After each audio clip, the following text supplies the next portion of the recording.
दोस्तों, जिंदगी में अक्सर हम सोचते हैं कि पैसा बड़ा है या रोटी, लेकिन जब सच्चाई सामने आती है तो समझ आता है कि असली दौलत क्या है। आज की ये कहानी आपके दिल को छू जाएगी।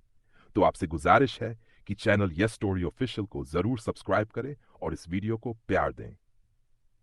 कहानी एक छोटे से गांव में रामू नाम का मजदूर रहता था। गरीब था लेकिन ईमानदार था।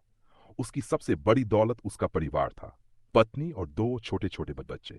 रामू रोज सुबह उठकर खेतों में काम करता और शाम तक की मेहनत के बाद जो मजदूरी मिलती उससे अपने परिवार के लिए रोटी लेकर आता। घर में पैसा कम था लेकिन प्यार और अपनापन भरपूर था। गांव के दूसरे छोर पर सेठ हरिराम रहते थे। बहुत अमीर, गाड़ियों, बंगले और नोटों से भरे तिजोरी वाले। उनके घर में नौकर चाकर सब कुछ था, लेकिन दिल का सुकून और परिवार का अपनापन कहीं खो गया था। एक दिन गांव में भीषण अकाल पड़ा। खेत सूख गए, तालाब खाली हो गए और अनाज मिलना मुश्किल हो गया। लोग भूखे सोने लगे। रामू के पास भी पैसे नहीं बचे, लेकिन उसने सोचा, अगर एक समय की रोटी भी है तो मैं अपने बच्चों के साथ बांटकर खाऊंगा।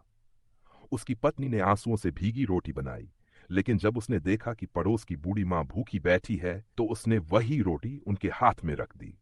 बच्चे भूखे रहे, मगर उनके दिल को सुकून मिला कि उन्होंने किसी को भूख से बचाया।